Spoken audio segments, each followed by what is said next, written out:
Hello and welcome to the final episode before Neil goes on vacation. I was going to edit our final episode, but Neil is sitting across from me in a Hawaiian shirt. He is in vacation mode. I'm already on vacation. Might as well just undo another button here. Oh, he's going for it. He's going for it. Welcome to the Shoot Your Thought podcast. We got a fun show for you guys today.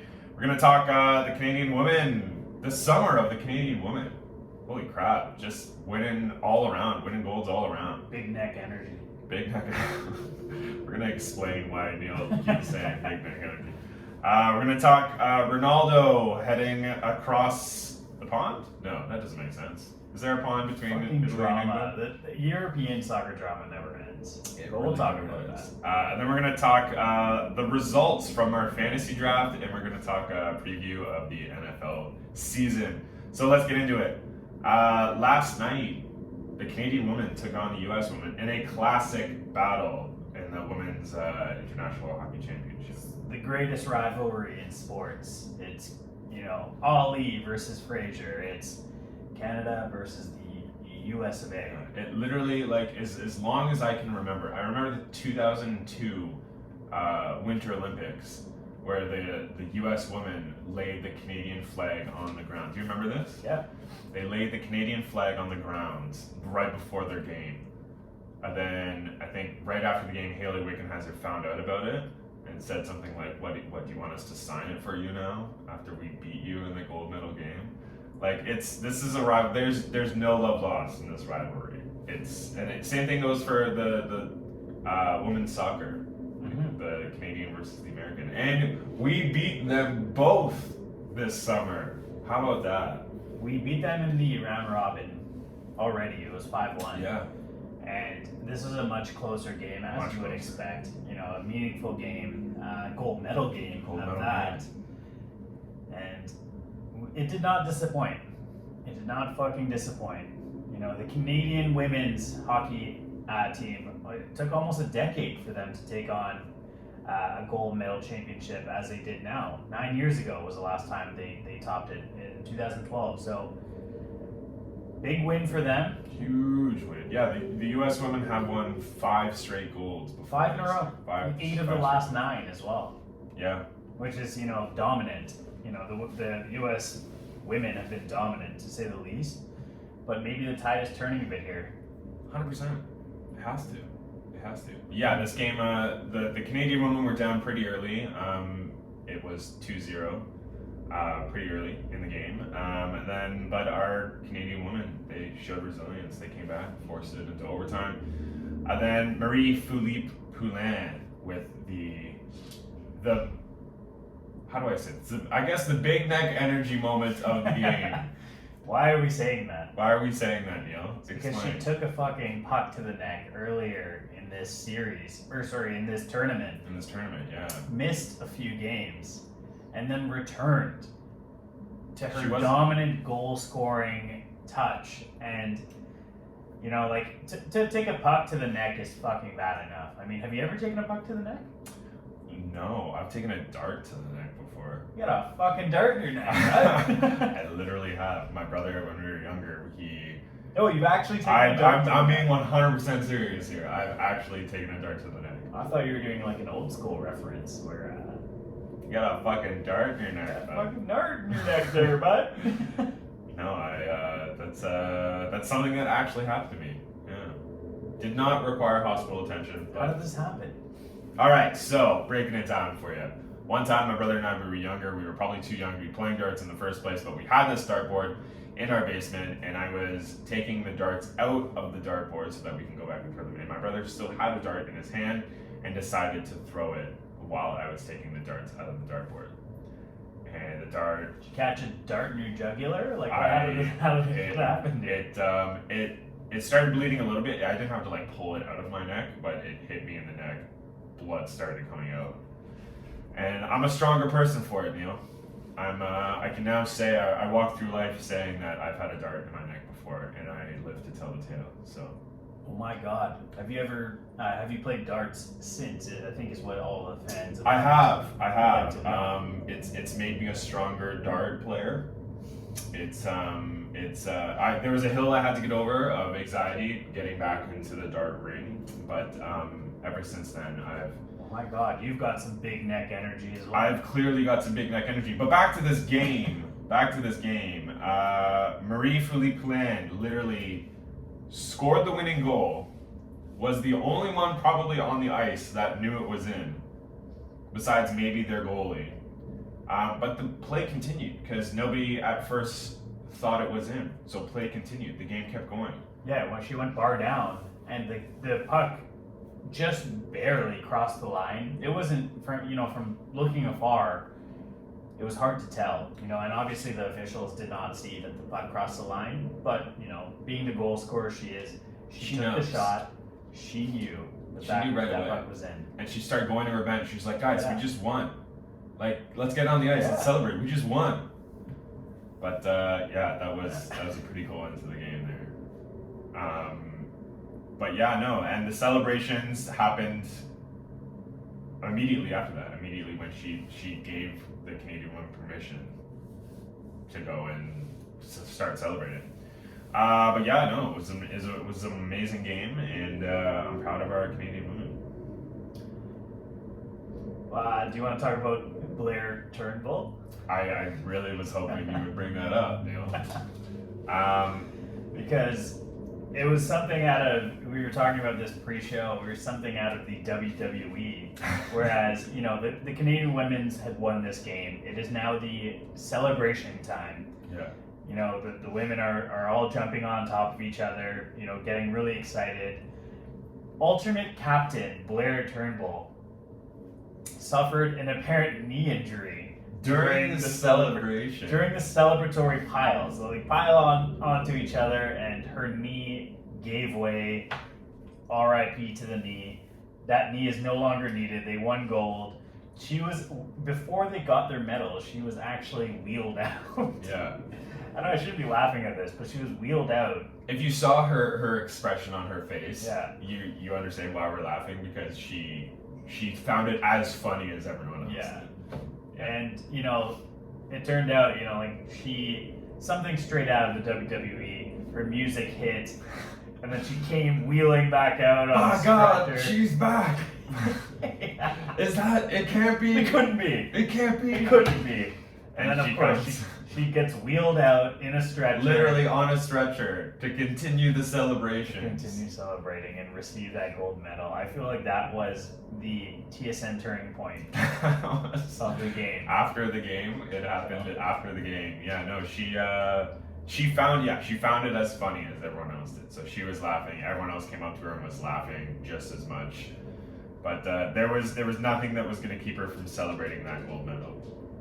Absolutely. Yeah, maybe they'll stop doing the pile after a celebration. They'll never stop. You hear of Blue Jays or other baseball players after a walk-off injury, after they go in and do their celebration, that sometimes they get injured too. Yeah. So maybe don't pile on top of each other. Or do, whatever. Every time I see like a team that wins like a tournament or a gold medal or a cup or something, like there's always a pile on.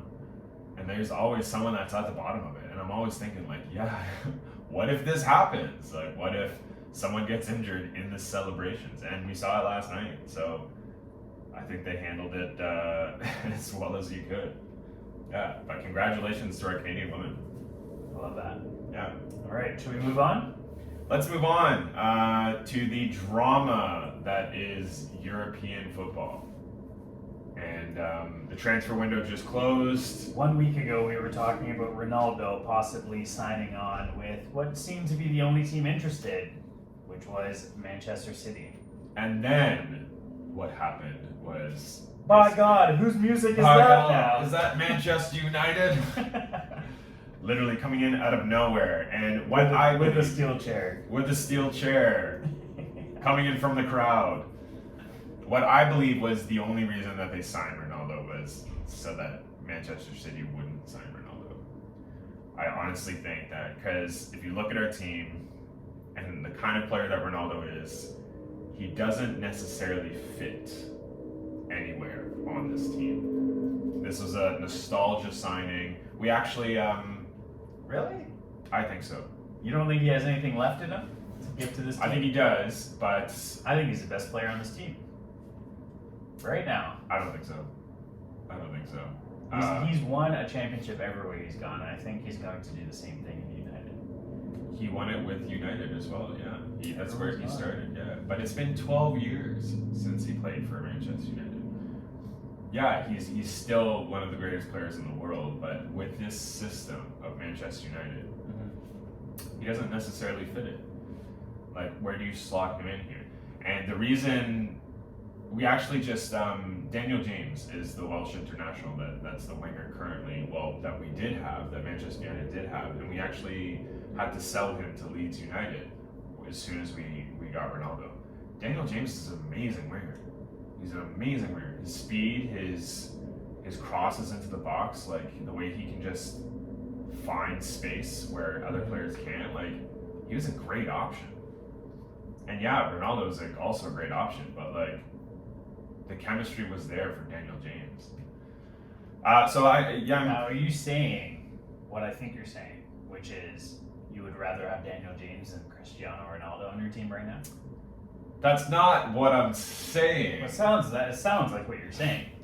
It's a sticky situation because I really like Daniel James, and he's a super young player. Ronaldo is not a super young player. Yes, I'm happy about this signing. This is a nostalgia signing. Literally, like, I grew up watching Cristiano Ronaldo.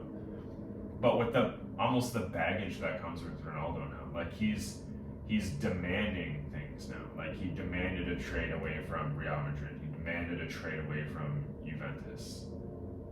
He demanded to leave certain places. So if he comes here and we're not the team that he expects us to be, like, I don't know, does he finish his career at Manchester United, or does he demand another trade when we don't win a Champions League in the next 2 years? I don't know. Well, I mean, that's yet to see. There's still drama going on with Mbappe as well, with, United having this signing, getting rid of James, bringing in Ronaldo. They're in a good spot. City just went from potentially signing Ronaldo to now having Mendy face like 3 different counts of like criminal charges. Yeah. Have you heard what's going on there with this 27-year-old? Briefly. Why don't you fill us in? So he actually just refused bail, and he's still in custody right now because he is charged with attacks on 3 different women, including one under 18 years old. And what I don't going on, man? I don't know what's going on, man. Like, it's so fucked. They're all sexual assaults. The latest one happening in October, in early January this year. I just don't understand because, like a player like this only getting suspended from City. Whatever, he has his own problems. He has his own shit to deal with. Like, he's gonna have a fucking criminal case spanning years now because of all of this. But like, what I understand is, how does Man City operate? How do you just suspend a player? Just get rid of him. Drop him. See you later. You're basically saying, hey, like, I kind of condone this if I'm going to keep him on the roster. And that's why I'm pissed off about it. He's literally in custody right now. So I'm kind of glad, Ronaldo didn't end up in City because, he, like, that squad, the entire club, needs to, have some sort of leadership, some sort of ownership that doesn't condone this kind of stuff. Well, here's the thing. Ronaldo has those same charges against him. Yeah. That's the thing that I was alluding to on last week's episode. I was wondering why you weren't too excited about this signing with United. He literally, while he was on Juventus, Juventus as a team, as a club, as a company even, was everyone was just like hanging their head in shame looking at Juventus when, with their response to these allegations against Ronaldo and these women that were coming forward about Ronaldo, their response was, "Oh, we stand behind our Cristiano Ronaldo. He is our leader, and we will be behind him no matter what." Like, that's not the fucking response you want to have when shit like this happens. Yeah. And like, all of these former players were like coming out and attacking Juventus, saying like, "What are you guys doing?" Like Gary Lineker, who's an outspoken former English player, came out and like he's now a host, like a commentator. He came out and said, "This is so shameful for Juventus, for what they're doing." So that's some of the baggage that's coming over with Ronaldo, is that these cases are still ongoing. They're not. Well, we're gonna see what happens here. I mean, the news coming out of Europe right now with all things football, with all things politics, charges being laid, it's there's not going to be an end anytime soon. I just hope that their guidelines and their punishment becomes a little stricter moving forward. Yeah, and don't do what the NFL does and just try to sweep it under the rug and bring in some fucking trade rumors to cover up whatever it is that you're fucking dealing with. Speaking of the NFL, should we move on? Let's talk some NFL. Should we say what our teams were after the draft? Like, should we?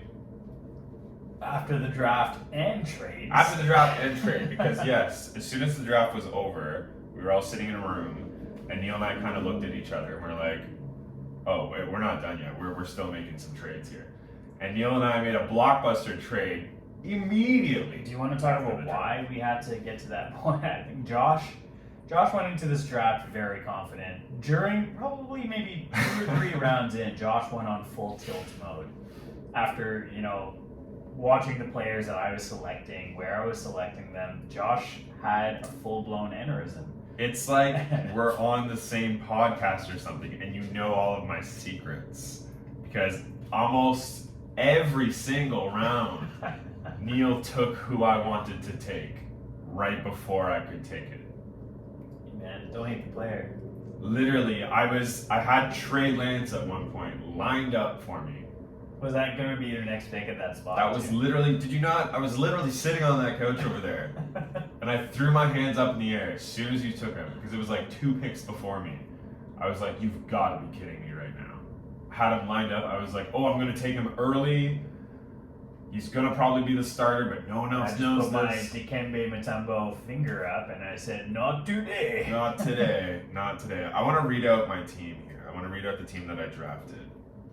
So I took Aaron Jones, Justin Jefferson, Keenan Allen, Chris Carson, Russell Wilson, my quarterback 1 in the 5th round, TJ Hawkinson, Ryan Tannehill, Tyler Boyd, Kenny Golladay, Leonard Fournette, the Steelers as my defense, Will Fuller, Naeem Hines, Jarvis Landry, Teddy Bridgewater, and then superstar Mason Crosby. And that's picking 5th, right? That was picking 5th, yes. So started with Aaron Jones, ended with fellow Green Bay Packer and Mason Crosby.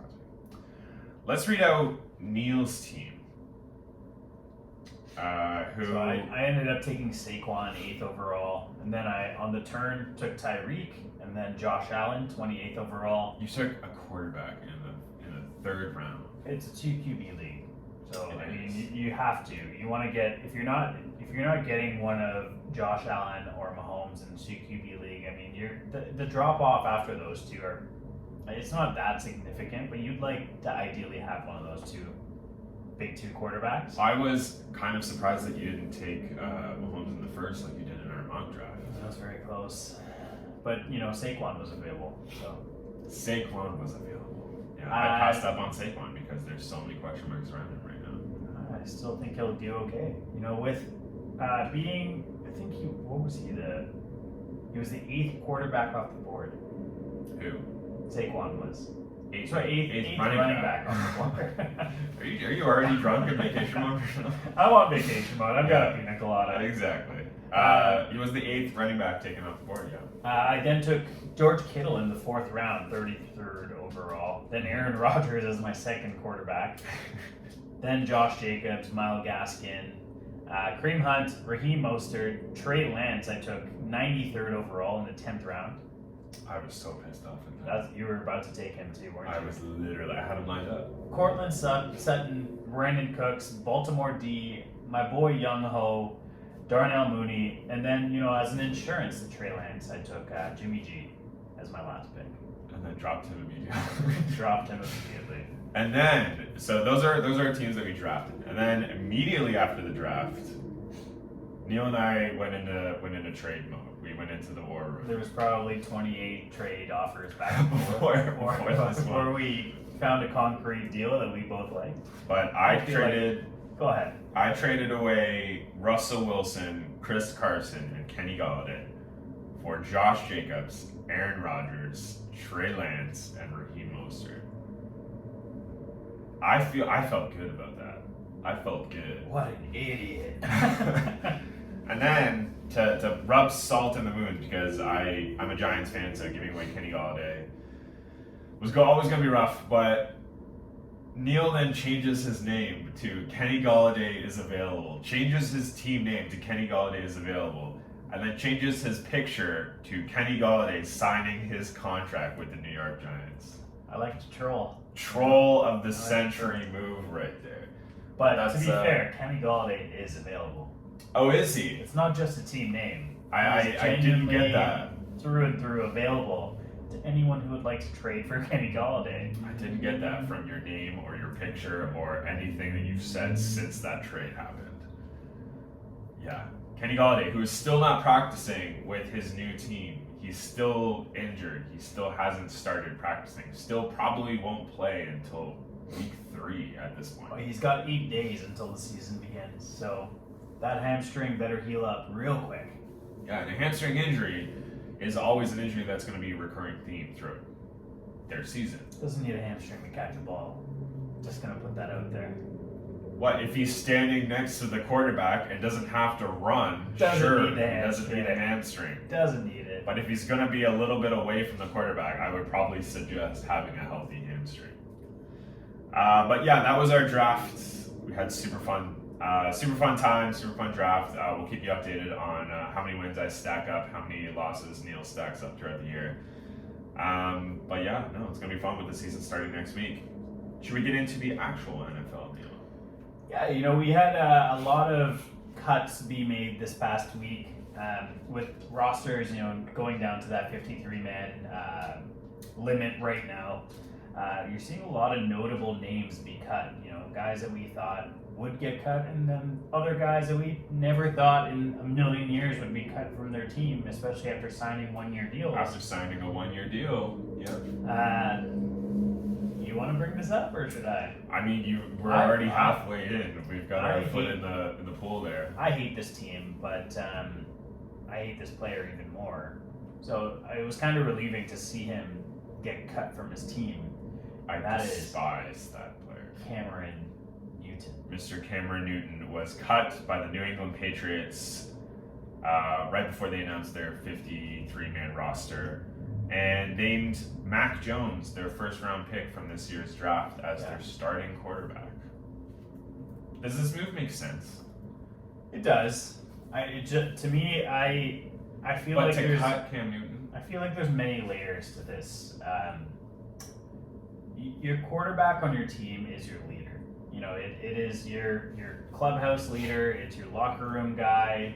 It's your most vocal leader on the team.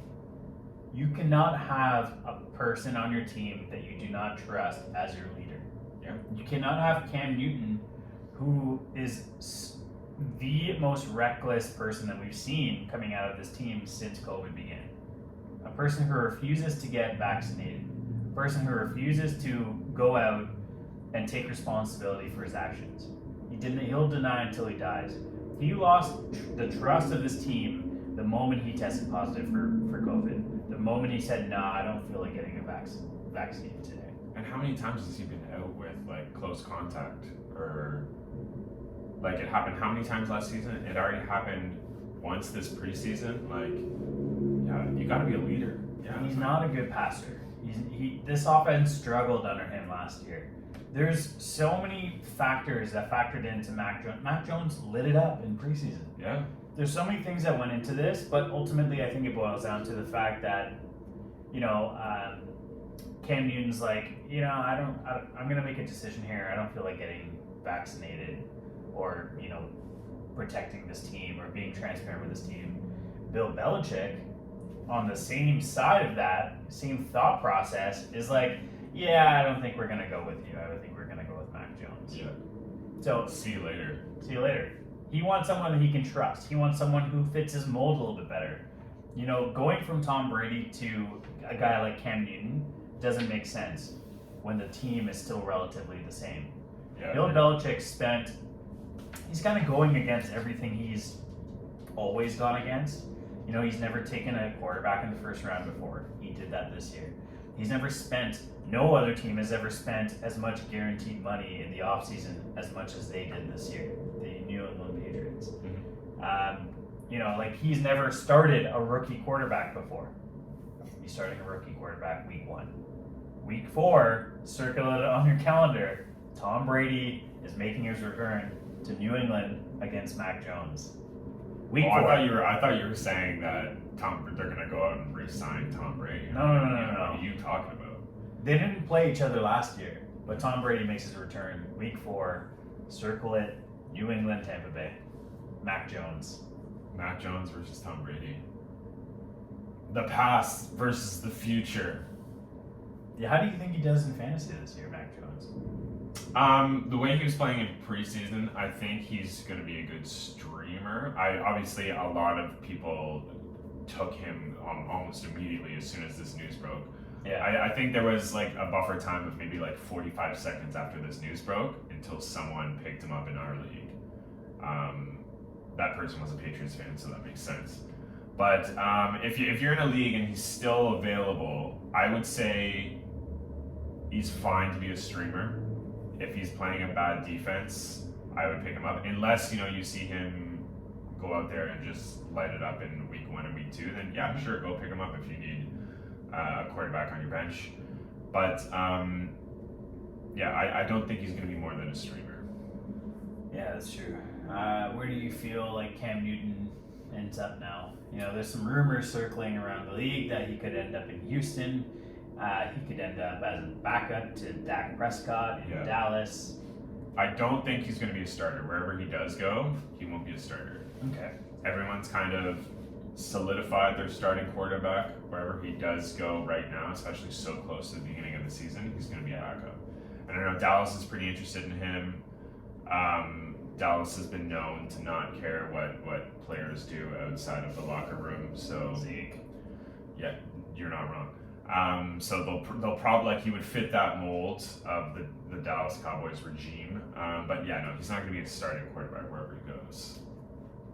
I mean, like, he even went on record after being cut saying he's good, his priority is still to be a starter. He even said that, quote, like, there aren't 32 guys better than me in this league. Noting that those are the starters in this league. So, I don't know, I beg to differ. He only had a 65% completion rate last year. He had under 3,000 yards passing as a full-time starter all year long. He had 8 touchdowns and 10 interceptions. Yeah. He had more rushing touchdowns than he did passing touchdowns. That's fucked, man. Like, he's destined to be a backup or even a third-string quarterback in this league somewhere. I don't know. I just don't think he's worth, a team drawing that much attention to a backup quarterback. Yeah, exactly. Why do you think that Tim Tebow got cut? Exactly. What, just going to be your third tight end on your team, and you don't? Is it worth all that drama? Yeah. Same thing with Dwayne Haskins last year. Remember how the team was losing, but he still kept up his swagger and his he was bragging about his completion rate, and it's just no. If you're going to cause that much turmoil in the dressing room, see you later. Do you want to move on to some injury news? Sure. J.K. Dobbins, out for the season. Massive blow to that team. They went from teams. This is why you don't fucking have your fantasy draft in June or July or August even. Okay, but this literally early August. You definitely don't want to have it, and for our league, we tried to push it as late as we could. That made sense, but that injury happened while we were doing the draft. No. So J.K. Dobbins got drafted in our league. He got drafted because the game was we had the game on the TV as we were doing the draft, and it happened during that game. So then the news broke the next day that it was a torn ACL and he's gonna miss. He's gonna miss the entire season. He should be back in time for next season. We'll see. But this is a devastating injury for a Baltimore team that's incredibly run heavy. They 100%. run the ball. They're going to continue to do that. So basically, whoever's starting for Baltimore is going to be great. Make sure you have them on your team. 100%. Maybe not so much in PPR because Gus Edwards cannot catch a cold. He just doesn't. That's not his game. So whoever... He's got a great immune system, that's why, right? Yeah, that's why. Yeah. But Gus Edwards is a fucking put your head down and smash through anyone in front of you kind of runner. And that's what he's going to continue to do. But whoever the backup is, the RB2 on that team is probably going to get a nice boost. Hint, hint, go pick him up.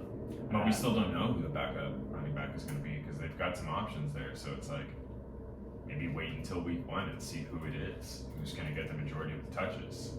In Baltimore? In Baltimore, yeah. Well, we know, Gus Edwards is number 1. He's 100%, there. yeah. Justice Hill is still on the roster.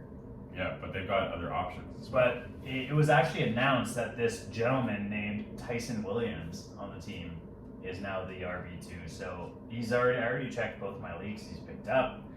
Fuck. But if Gus Edwards doesn't work out, you could see Tyson Williams potentially being a nice value there for you. Yeah. So go pick his ass up. Pick him up if he's not rostered already. We thought, that Baltimore might have went out and signed someone like Gurley, who is only 27 years old but still has arthritis in his knees, and you need your knees to run. Especially if you're a running back. He is, I think right now he's 13% rostered in your leagues. But that significantly went up as soon as that news broke that they were potentially looking for a running back. As soon as any team is going to be potentially looking for a running back, you're going to see Todd Gurley's ads go up. I think it's safe to just stay away from Todd Gurley, even if he does make it to a team. Yeah, there's rumors that Baltimore's potentially considering Lev Bell, that is. Yeah. So, he did not look good last Also year. another player you can just stay away from. Yeah. There's rumors everywhere. We'll see what this team does, but I still think that they're going to end up signing someone with the way they play. It'd probably be in their best interest to get someone signed, but yeah. I don't know. We'll see. They're such a run-heavy team. They're probably going to wait to see what cuts happen before making a decision. Yeah, true. Jameis Winston. Mr. Jameis Winston beating out Taysom Hill as the starting quarterback in New Orleans. As if you didn't know. We called it. We called it so long ago. If you listen to Shoot Your Thought, we shot our thought. And you would have known a long time ago that Jameis Winston was going to be the starting quarterback. He just looked way better than Taysom Hill. Most quarterbacks do look that much better than Taysom Hill. And why didn't Jameis get a chance to start when Breeze went down last year? I think that was... Taysom Hill was the veteran quarterback in that team last year. Like Jameis Winston, it was his first year coming on. Yeah. So I think they were more comfortable. It was an easier transition to go from Drew Brees to Taysom Hill because Taysom Hill already knew most of the plays. Taysom Hill was already taking reps while Brees was still healthy. So keep this in mind. Jameis Winston, he's got this reputation in Tampa as a gunslinger, as someone who wasn't quite as accurate but had no issues throwing the ball downfield. People tend to forget that Jameis Winston was a first overall pick 5 years ago. First overall, as a quarterback. Yeah. He's still got he's got a game. He's going to be good. He's going to be really good. Got legs. He's a mobile quarterback. He was signed on a very manageable contract by to be an understudy to Drew Brees. Sat out an entire season because he felt he had a great position here in New Orleans as the heir apparent to Drew Brees. He probably knew that Drew Brees was on his way out. He probably had that. Well, Drew Brees was 99 years old. Fair enough. So still breaking records, but still 99 in Madden as his rating. Oh yeah. Probably. Who knows? What do you think is going on with Jameis this year? I don't like the idea that Taysom Hill is still being spoken as someone who's going to be involved in this offense as, in some sort of quarterback capacity, because that might take away from Jameis's red zone touches. So again, into the red zone, they might just run it in with Taysom. it's going to be very similar to how it was with Drew Brees on the team. Because remember, Taysom Hill was still taking those red zone touches just to fuck with the other team's defensive coordinating. Like it's still going to be a Taysom Hill show at certain times, much like it was when Drew Brees was still there. But Jameis Winston is going to get obviously the majority of the touches, majority of the reps. Like he's still going to have the ball for the majority of the game. But Taysom Hill is still going to be there. I would not recommend streaming Taysom Hill though. I think you can easily stay away. Yeah, do not. I mean, if you want to stack that quarterback duo and hope that one gets injured, then no. Sure. Why would you ever hope that someone gets injured? But Yeah. Unless you're the backup to Christian McCaffrey. Fair enough. I.e. Mike Davis. But some other injuries that came up. Michael Thomas is starting the year on the PUP list, which is He's gonna miss the first 5 weeks of the season. Physically unable to participate. So at least the first 5 weeks. Well, he's gonna miss 5 games. You have to miss 6 weeks if you're on the PUP list. And week 6 is New Orleans bye. So we could potentially see Michael Thomas back for week 7. And he's still maybe available to play 11 games this season, or 12 games this season.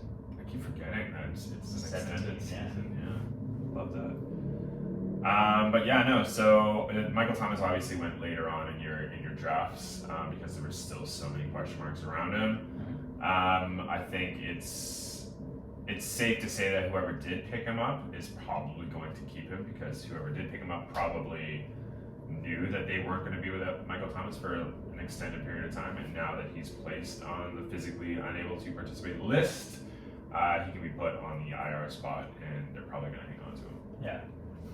Yeah. But there's still some other injuries that people are coming back from injury, i.e. Kenny Golladay, Saquon Barkley, Dak Prescott even. Like, we don't know how healthy these players are. Trey Lance even has It's a finger injury now. It's a chip in his finger. That's not good. You need your hand to throw. You kind of need your hand to throw. But the teams don't so what the teams are doing right now, they don't have to. Yeah, shut up. They don't have to announce every injury that they have right now. They don't have to be specific with it. That's why you saw Kyle Shanahan come out and say, "Oh, I'm not." You literally talked about Trey Lance's finger, saying, "I'm not going to tell you which finger it is, but it doesn't look good." Or you said something along those lines. So they don't have to be fully transparent with their injury reports right now. You're probably looking at your teams and seeing a lot of questionable tags on a lot of those players. Don't worry. Once the actual week starts, a lot of those will be cleared up for you. I mean, like, it all depends on what comes out of this week. Each day we're seeing cuts, releases. We're seeing, players let go. There's talks that, well-known, well-rounded players, well-rounded backups are getting released, like Latavius Murray, but he's still made the 53-man. There's still going to be more cuts to be made. You're still probably going to see guys like Marlon Mack maybe get traded or released. Guys that don't really fit systems are going to start to get released and start to sign elsewhere. Cam Newton's probably going to sign elsewhere this week. He might take on a starting role. We still don't know, right? So, I don't know. It's going to be an interesting week.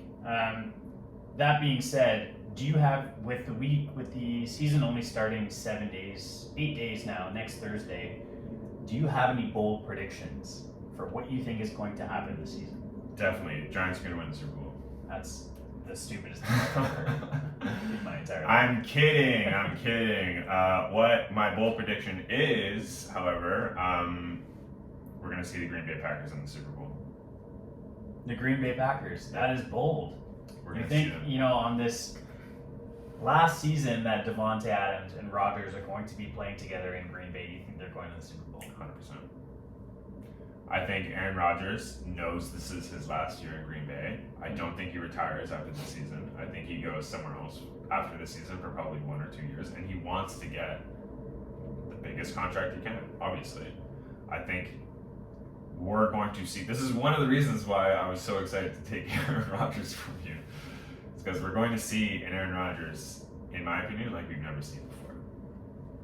That's incredible. I really hope he does well, but I kind of hope he doesn't because I traded him.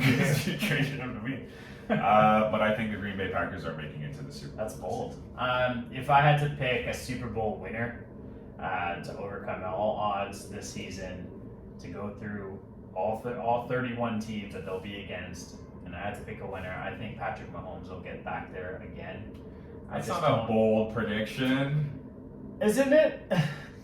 Fair. I feel like Kansas City, with the year that they had last year, I feel like that lit a fire under them, and that's what they needed after winning the season before. Yeah. And now all the weapons are returning. They're healthy. Clyde Edwards-Helaire, hopefully, knock on wood that he is healthy. He could take a next step as a year 2 running back and really break out. And if they do, and if he does, watch out for this team, because this team's offensive line just got better. Yep. This team's defense just got better. All of those players that opted out last season because of COVID are now back on the team. Yeah. So they're going to be a scary good team once again. Who knows? Maybe they go 17-0. But they're probably going to be in each Super Bowl for the next 3-4 years. Patrick Mahomes. So good. He's probably the greatest quarterback that's ever played the game at the end of his career. Those are our bold predictions. Anything else you want to say, Neil, before you leave us for your vacation? Oh, I think we're all set. I just like to give a shout out to my team, my fantasy league. Oh my god! Who I'm going to destroy this season. Jesus, I thought you were gonna get all sincere there. No, I mean this is episode 34. We've been doing this in all seriousness. We've been doing this for 34 weeks now, consecutively without taking a break. It's nice to end off the summer here, going to BC for a couple weeks. So when we return, we're gonna be back and